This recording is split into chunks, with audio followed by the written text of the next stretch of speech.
प्रदेश मंत्रिमंडल की बैठक माननीय मुख्यमंत्री श्री सुखविंदर सिंह सुक्खू जी की अध्यक्षता में हुई है। ये बैठक लगभग कोई 8 घंटे के करीब चली है और इसमें कोई 68 के करीब जो है एजेंडास थे और विस्तृत रूप से हर इशू पे बहुत लंबी चौड़ी डिस्कशन हुई है। सबसे पहले तो आज कैबिनेट में जो प्रेजेंटेशन फाइनेंस सेक्रेटरी ने दिया था उसके बारे में जिस तरह से भारतीय जनता पार्टी के लोग भ्रांतियां फैला रहे हैं कि बहुत सारी चीज़ें बंद होगी, उसके बारे में विस्तृत रूप से चर्चा हुई है और फैसले लिए गए हैं। सबसे पहला फैसला तो कैबिनेट ने ये लिया है कि हिमाचल प्रदेश में जो हमारे चुनाव घोषणा पत्र में हमने कहा था कि हम हिमाचल प्रदेश के 1,35,000 कर्मचारियों को ओपीएस देंगे और पहली मंत्रिमंडल की मीटिंग में हमने उसको इम्प्लीमेंट भी किया है।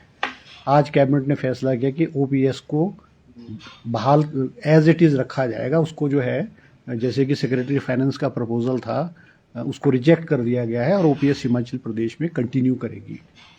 दूसरा फैसला जो है वो कैबिनेट जो किया है रिक्रूटमेंट के बारे में किया है कि हिमाचल प्रदेश में जो है, क्योंकि हिमाचल प्रदेश के जो अधिकांश नौजवान हैं वो ये चाहते हैं कि हिमाचल प्रदेश में सरकारी नौकरी में उनको जो नौकरी मिले, तो ये नौकरियों पे बैन वाली बात है वो हिमाचल प्रदेश में नौकरियों पे बैन नहीं होगा। रिक्रूटमेंट प्रोसेस जो है वो हिमाचल प्रदेश में हर डिपार्टमेंट में जारी रहेगा।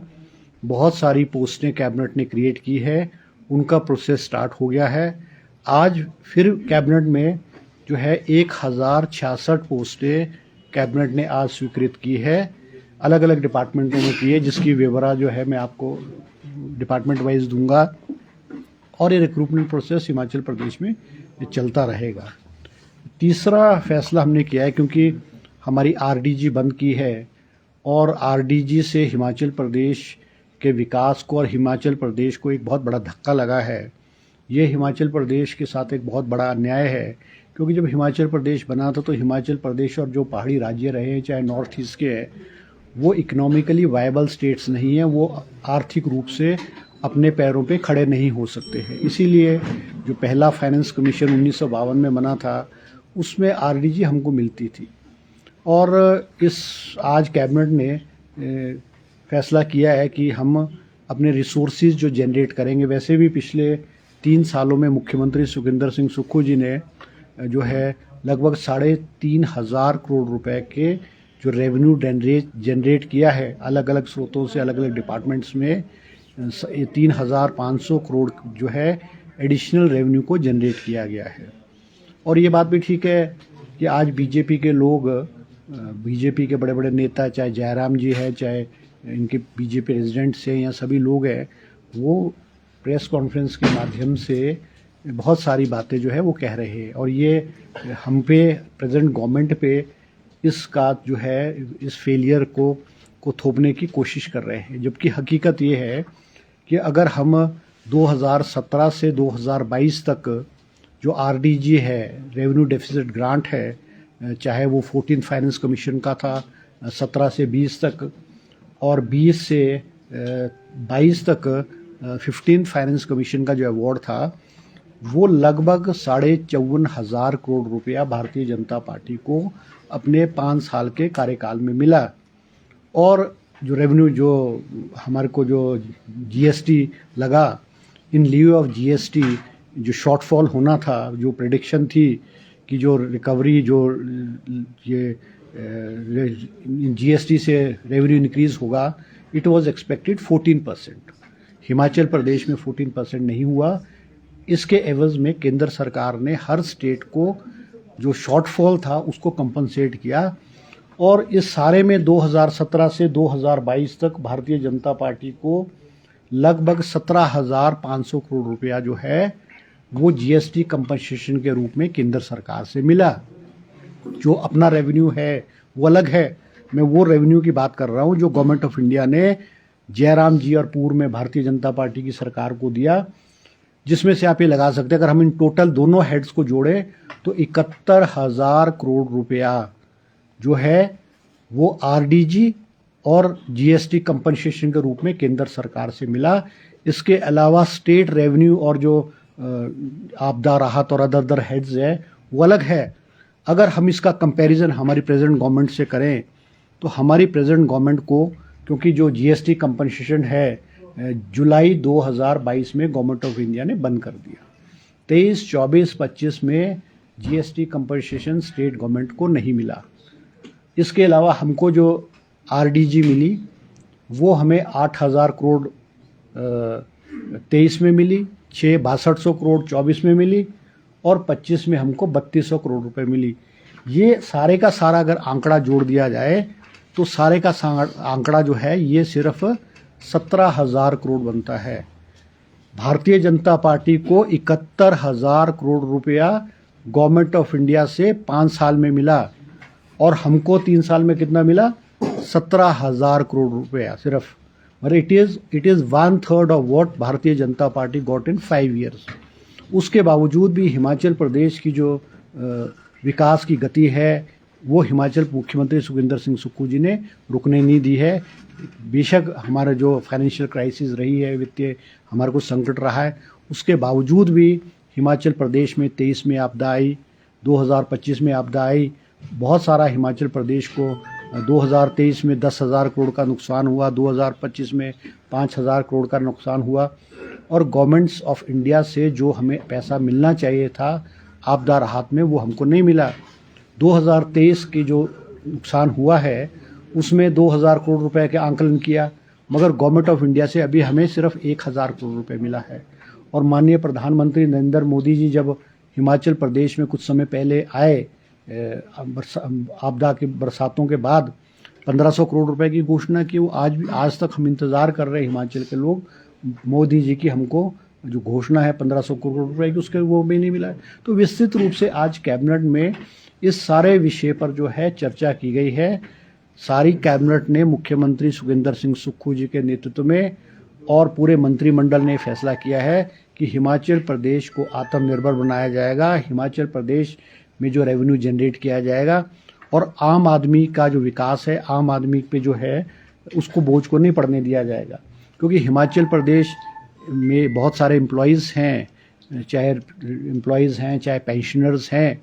और जब 2022 में हमारी सरकार बनी, 10,000 करोड़ रुपए का जो सरकारी कर्मचारियों की देनदारी थी, जो पूर्व की भारतीय जनता पार्टी की सरकार और जयराम जी देने में विफल रहे, जो हमारा 6 पे कमीशन का अवार्ड था जिसको कि 1 जनवरी 2016 से लागू करना था, मगर 71,000 करोड़ रुपए केंद्र से होने के बावजूद भी भारतीय जनता पार्टी जो है ये देनदारी नहीं चुकाई इन्होंने।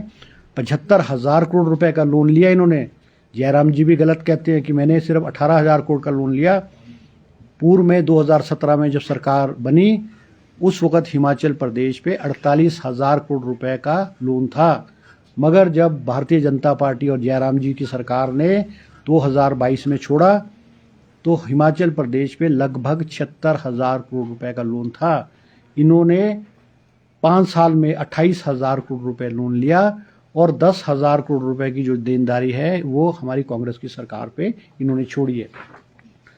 इसमें हमने जो है हमारी सरकार ने जो हमारे 70 साल की उम्र से ज़्यादा पेंशनर्स हैं उनका जो डीए है, जो ड्यूज़ थे वो 100% क्लियर हो गए हैं।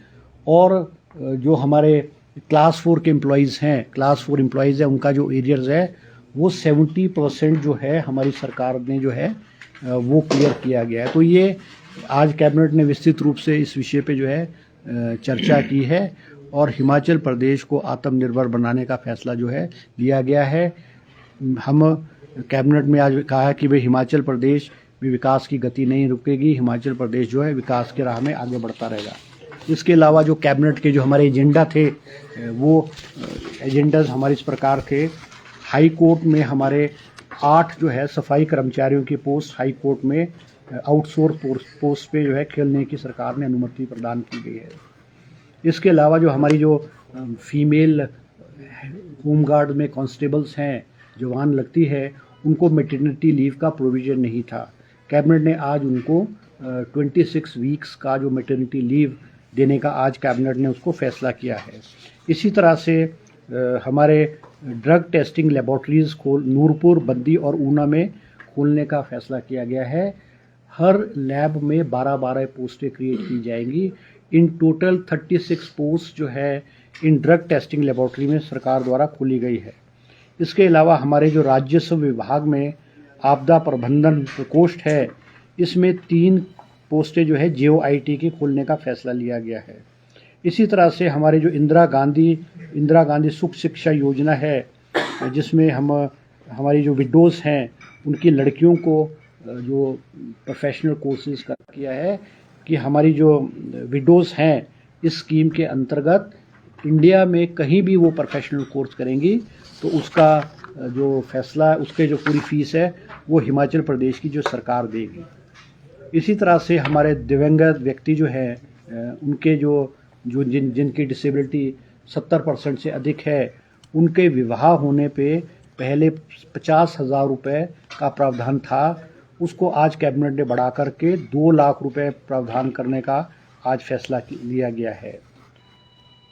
इसी तरह से हमारे जो ज़िला सिरमौर में हमारे PWD के डिविजन्स है, क्योंकि डिलिमिटेशन 2011 में हुआ, उसके बाद जो है डिविजन्स की बाउंड्रीज जो है एक दूसरे की कॉन्स्टिट्यूंसीज में थी, चाहे वो शिलाई है, पोंटा है, नाहन है, रेनका है।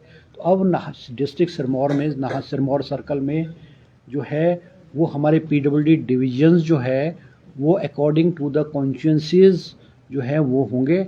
आज कैबिनेट ने उसका जो फैसला लिया गया है। इसी तरह से हमारे जुब्बल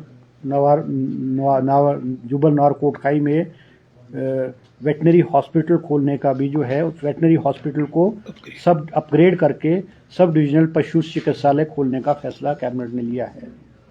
आज कैबिनेट ने 30 पोस्टें जो है रेडियोग्राफर की health and family welfare department में खोलने का फैसला भी लिया गया है।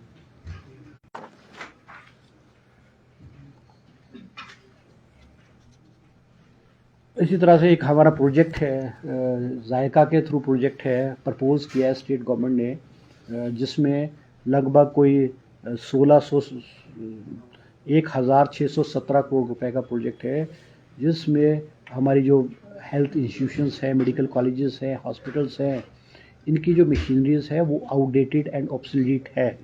जैसे हमारे IGMC है, वहाँ पे हमारी जो CT स्कैन है वो 20 साल पुरानी मशीन है, अल्ट्रासाउंड या और मशीन्स हैं, आउटडेटेड है। इन सारी की सारी मेडिकल इंस्टीट्यूशंस में जो मशीनरी है हमारी लेटेस्ट मशीनरी का प्रावधान हो, इसलिए एक प्रोजेक्ट है जिसमें 1,617 करोड़ का है, उसको आज कैबिनेट ने मंजूरी दी है। प्रोजेक्ट जैसे मंजूर होगा तुरंत जो है हिमाचल प्रदेश में मेडिकल इक्विपमेंट को जो है अपडेट और लेटेस्ट इक्विपमेंट को इंस्टॉल कर दिया जाएगा। इसी तरह से कैबिनेट ने आज 40 पोस्टें जो है फार्मेसी ऑफिसर, जिनको कि फार्मासिस्ट कहते थे पहले, अब उनका नाम चेंज करके फार्मेसी ऑफिसर्स किया है, वो 40 पोस्टें जो है health and family welfare department में सैंक्शन की है।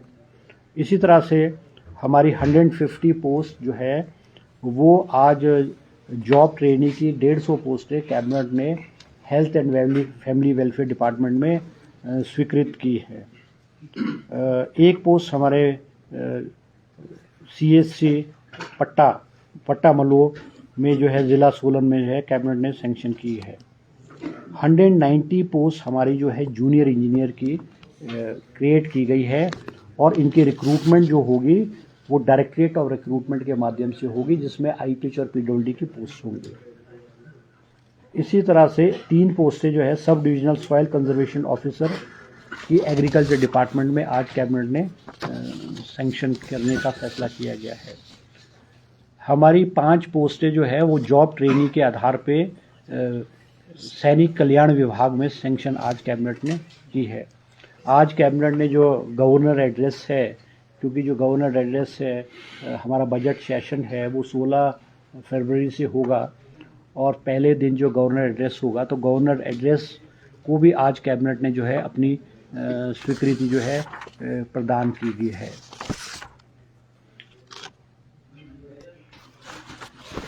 आज एक और महत्वपूर्ण फैसला लिया है कि हमारे जो शराब के ठेके हैं, एक्साइज पॉलिसी को भी आज कैबिनेट ने अपनी अनुमति प्रदान की है और कैबिनेट ने फैसला लिया है कि शराब की जो ऑक्शन है वो ई ऑक्शन के माध्यम से जो है की जाएगी और ये पहली बार जो है ई ऑक्शन के माध्यम से शराब के ठेकों की बोली बोली जाएगी। अमूमन क्या होता था कि पहले डिप्टी कमिश्नर को ऑथराइज़ किया जाता था और वहाँ पे ठेकेदार आकर के बोली करते थे और बहुत सारे लोग पूलिंग भी कर लेते थे। इसी वजह से जो शराब के ठेके हैं वो उसमें उतनी वृद्धि नहीं आती थी। अब ई ऑक्शन के माध्यम से हमारे शराब के ठेकों को, इसी तरह से हमारे जो टोल्स हैं, जो टोल्स हमने हमारे बॉर्डर एरियाज़ पे लगे हैं उनके बारे में भी आज कैबिनेट ने अपनी अनुमति प्रदान की है और बेस वैल्यू जो है उसकी 180 करोड़ रुपीज़ जो रखी है। इसके अलावा एक पोस्ट एसोसिएट प्रोफेसर मैथ्स की doctor Y S Parmar university of horticulture and forestry में जो है वो सैंक्शन की गई है।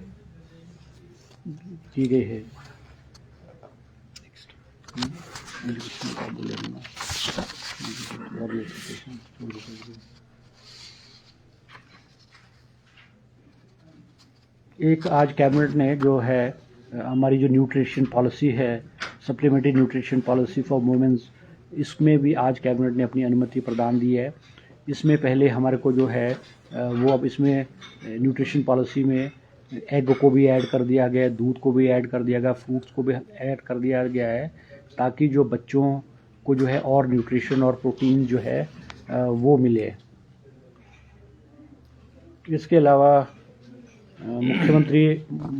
मुख्यमंत्री शहरी कारोबारी कल्याण रूल्स जो है उसको भी आज कैबिनेट ने अनुमति प्रदान की है। इसी तरह से हमारे जो स्ट्रीट वेंडर्स हैं उसकी पॉलिसी को भी आज, क्योंकि कैबिनेट सब कमेटी बनी थी, उसने अपनी रिपोर्ट दी थी, स्ट्रीट वेंडर्स की जो पॉलिसी है उसको भी कैबिनेट ने आज अनुमति प्रदान की है, जिसमें अलग अलग जो वेंडर्स को कहाँ खोलेंगे, वेंडर्स की जो उनकी जो रजिस्ट्रेशन फ़ीस होगी कितनी होगी, कितने साल के लिए होगी, विस्तृत रूप से डिटेल में जो है वो कैबिनेट ने फैसला लिया है, जिसके बारे में मैं ज़्यादा लंबे में जाना नहीं चाहूँगा। इसी तरह से आज एक महत्वपूर्ण फैसला हमारे PWD डिपार्टमेंट में जो है, क्योंकि बरसात आती थी तो हमारी रोड्स बहुत ज़्यादा डैमेज होती थी और एक PWD द्वारा आंकलन किया गया है कि रोड्स हमारी क्यों डैमेज होती है, मेटलिंग टारिंग है, रूट्स है, डंगे। इसका एक कारण था कि हमारे यहाँ ड्रेनेज सिस्टम नहीं था। इसीलिए आज PWD डिपार्टमेंट ने प्रेजेंटेशन दी है जिसमें कि उन्होंने एक road drainage policy for public work department in Himachal Pradesh बनाई है, जिसमें कि रोड्स में जो ड्रेनेजेस है वो कैसे बनेगी, उनकी कैसे शेप होगी, किस तरह से निकासी होगी, एक डिटेल्ड प्रेजेंटेशन जो है कैबिनेट ने आज दी है ताकि रोड्स को डैमेज जो है वो कम हो। और एक और फैसला आज कैबिनेट ने किया है कि हमारे यहाँ जो रोड्स में पैच वर्क करते थे, जैसे सड़कों में गड्ढे मेटलिंग टारिंग कर देते थे, उसके बाद गड्ढे पड़ते थे, तो एक उसके लिए कोई एक स्टैंडर्ड SOP नहीं था। वो कभी कोई मिट्टी से भर देता था, कोई कैसे भरता था। तो आज PWD डिपार्टमेंट ने भी standard operation procedure for patch and pot hole repair of bitumen roads for public work department of Himachal Pradesh, उसका भी एक प्रेजेंटेशन दिया है ताकि जो पैच वर्क हो उनकी लाइफ लॉन्ग हो, लंबी हो और क्वालिटी वर्क जो किया जाए वो भी आज कैबिनेट ने अपनी स्वीकृति प्रदान की है। आज कैबिनेट ने जो है कैबिनेट ने 10 पोस्टें जो है फूड सेफ्टी ऑफिसर्स की भी जो है health safety department, health safety and regulation department में जो है सैंक्शन की है।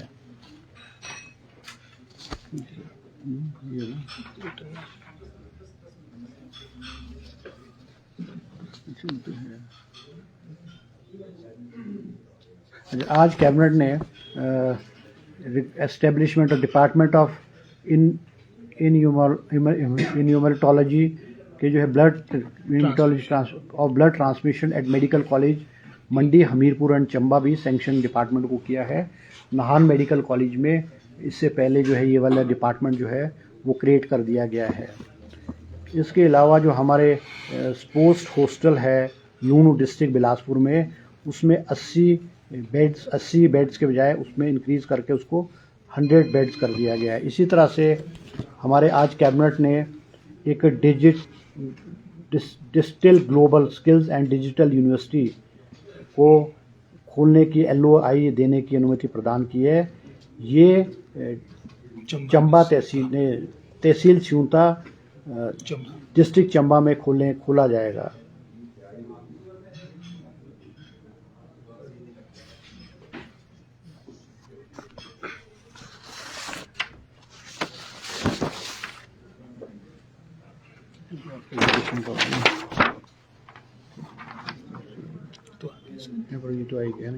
ये सब थी। बाकी एजुकेशन डिपार्टमेंट में भी आज बहुत महत्वपूर्ण निर्णय लिए गए हैं, जिसके बारे में हमारे शिक्षा मंत्री जी आपको विस्तृत रूप से बताएंगे। बाकी विषयों में जहां हमारे माननीय मंत्री हर्षवर्धन जी ने सारे जो आज मुद्दे कैबिनेट में रखे थे उसके बारे में सारी जानकारी आपसे साझा की। इसी तरह से शिक्षा विभाग से संबंधित भी कुछ हमारे जो महत्वपूर्ण विषय थे उसमें से 2 का मैं उल्लेख आपके सामने करूंगा। उसमें जहां CBSE स्कूल्स जो लगभग वर्तमान में लगभग कोई 140 के आसपास हो चुके हैं, जो हमने CBSE से एफिलिएट कर दिए। प्रथम चरण में जहां हमने इंग्लिश और मैथ्स टीचर की रिक्रूटमेंट की स्वीकृति कैबिनेट के द्वारा दी थी, चयन आयोग को वो प्रस्ताव चले गया है। इसी तरह से लगभग कोई 600 अन्य पद, जिसमें हमारे फिजिकल एजुकेशन इंस्ट्रक्टर्स हो गए, जिसमें हमारे म्यूजिक टीचर्स हो गए, 600 अतिरिक्त पदों की स्वीकृति भी हमारे इन CBSE स्कूल्स के लिए आज की कैबिनेट में हमें मिली है।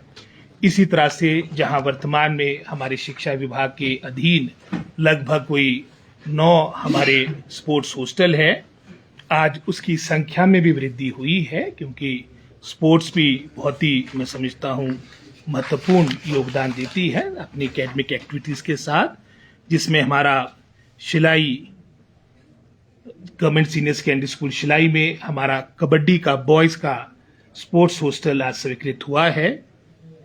इसी तरह से हमारे चुपाल, यहाँ पर भी काफी हमारे स्पोर्ट्समैन पहले निकले हैं। यहाँ पर भी हमारा वॉलीबॉल बॉयज का हमारा स्पोर्ट्स हॉस्टल स्वीकृत हुआ है। और इसी तरह से हैंडबॉल, जहाँ पीछे भी अभी कुछ रोज पहले भी जो हमारी राष्ट्रीय प्रतियोगिता हैंडबॉल की हुई थी अंडर 19 की, वहां पर घुमारवी में हमारा स्पोर्ट्स हॉस्टल शिक्षा विभाग के अधीन हमारा वहां के लिए स्वीकृत हुआ। तो एक तरह से 3 हमारे नए स्पोर्ट्स हॉस्टल हमारे स्वीकृत हुए हैं, जहां पहले 9 थे, अब ये 12 होंगे। इसी तरह से जो हमारा जुब्बल का स्पोर्ट्स हॉस्टल है, वहां पर जहां पहले 3 गेमें थी, उसके अलावा भी बॉक्सिंग की हमारी 15 सीटें गर्ल्स के लिए वहां के लिए स्वीकृत हुई है। तो ये प्रमुख रूप से हमारे शिक्षा विभाग से संबंधित 123 के, हाँ 135 पहले थे, 134 पहले थे, 140 मैंने बोल दिए हैं, ये इंक्रीज हो गया है और ये मैंने आपको सूचना देनी थी।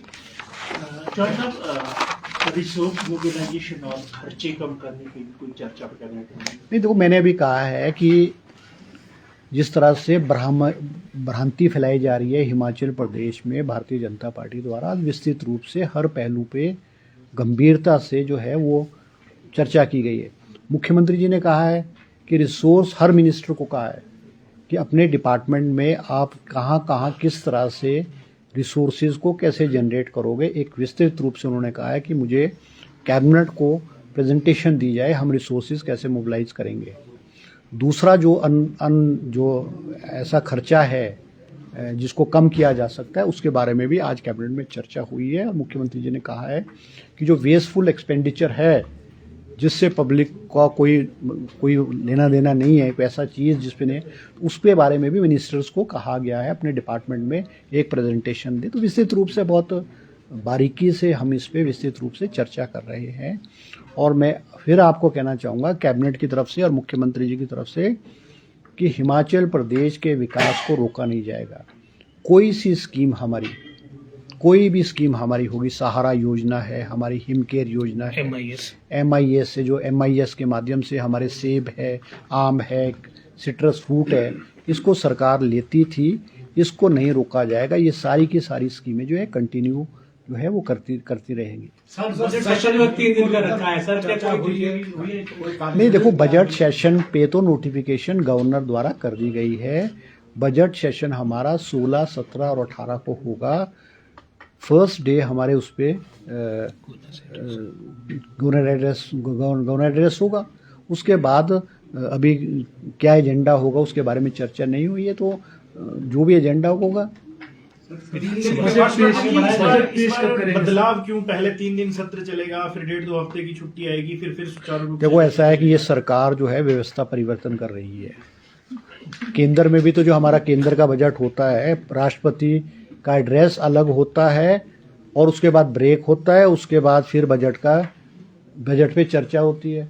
तो अभी जो हमारा पार्लियामेंट है वो शायद 14 के बाद रिसेस के लिए जा रहा है। तो वो जो प्रथा केंद्र में पार्लियामेंट में है, उस प्रथा को हमने यहाँ हिमाचल प्रदेश में आरंभ किया हुआ है। उन्होंने व्यवस्था परिवर्तन कर दी, इस दफा संडे के दिन भी कर दिया उन्होंने। बजट सर मार्च में पेश होगा फिर जो हाँ देखो, बजट तो मार्च में पेश होगा ना। अब बजट तो मार्च में पेश होगा क्योंकि बहुत सारी चीज़ें जो है अभी पाइपलाइन में है, रिसोर्सेज कहाँ से कैसे आएंगे बहुत से। तो और बजट तो वैसे भी मार्च में हमेशा होता था, चाहे कोई सी भी सरकार रही है। तारीख तो आगे आ जाएगी ना, उसमें तय कर लेंगे। तो तारीख तय कर लेंगे। हर्षवर्धन जी, एक तरफ सरकार कह रही है कि हम आर्थिक संकट में हैं, आपके फाइनेंस सेक्रेटरी पूरी प्रेजेंटेशन देते हैं, उस प्रेजेंटेशन के क्या मायने हैं? 2 दिन बाद मुख्यमंत्री कह रहे हैं कि हमारी आर्थिक स्थिति ठीक है, तो क्या 2 दिन में वो आर्थिक स्थिति देखो ठीक एक बात तो मेरे को, आप देखो एक चीज देखो, आप मीडिया के माध्यम से मैं कहना चाहूंगा आप लोगों को भी कि पहली बार है हिमाचल प्रदेश के किसी सरकार और मुख्यमंत्री ने जनता को प्रदेश की आर्थिक स्थिति से जानकारी दी है, लाइव दी है। आज तक किस लोगों ने, आज पूरे पुरानी जो सरकारें रही है या मुख्यमंत्री रहे, कैबिनेट, उन्होंने हाइड की ये चीज़ें। आज स्थिति ये आ चुकी है क्योंकि आरडीजी बंद होने की वजह से आज प्रदेश जो है आर्थिक संकट के दौर से गुजरा है।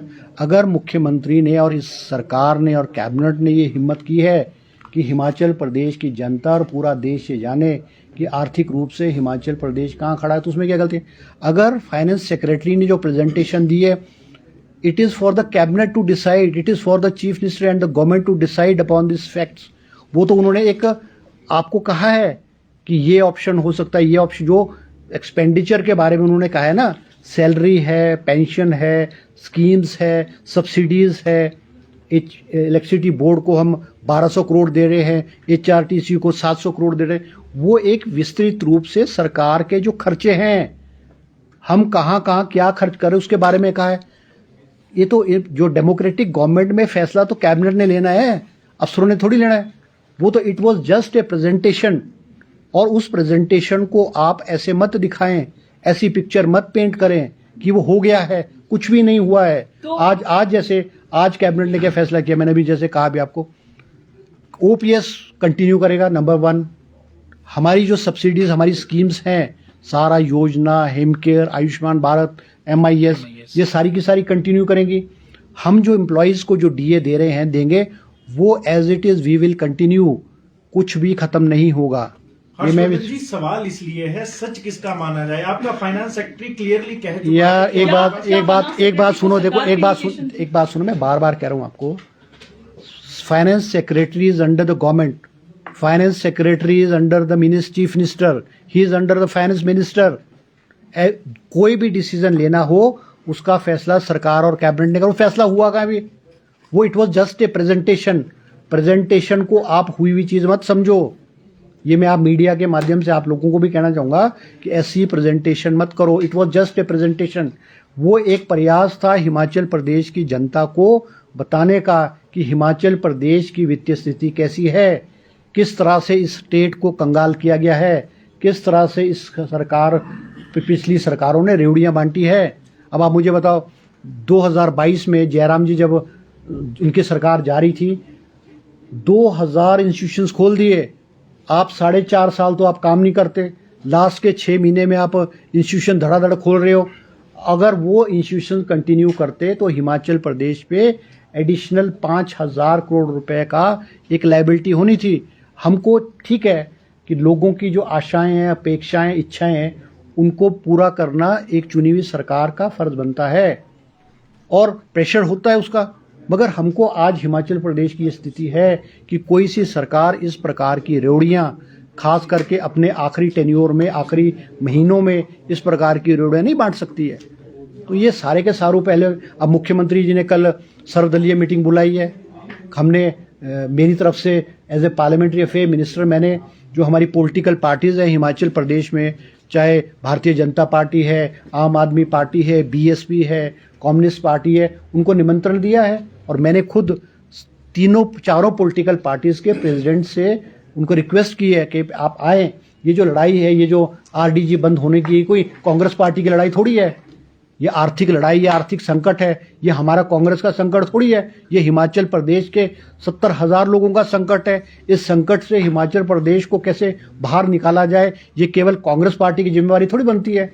भारतीय जनता पार्टी एक बहुत बड़ा ऑपोजिशन है, बहुत बड़े बड़े भारतीय जनता पार्टी के नेता हैं, दिल्ली में भारतीय जनता पार्टी की गवर्नमेंट है। क्या भारतीय जनता पार्टी की जिम्मेवारी नहीं बनती कि वो सरकार को सलाह दे, सरकार के साथ कंधे से कंधा मिला करके चले, चाहे हमको हिमाचल प्रदेश में क्या करना है, गवर्नमेंट ऑफ इंडिया से, प्राइम मिनिस्टर या सेंट्रल मिनिस्टर से हमको केंद्र सरकार से कैसे मिलना है, कैसे प्रोसीड करना है। तो ये मैं कहना चाहूँगा आपके माध्यम से कि आज सब पॉलिटिकल पार्टीज को मिलकर के इस संकट की घड़ी में मिलकर के हमको चलना है। इसमें हमको राजनीतिक लाभ थोड़ी होगा, राजनीतिक लाभ थोड़ी होगा। और आरडीजी बंद हुई है, आरडीजी का क्या ऑल्टरनेट हो सकता है?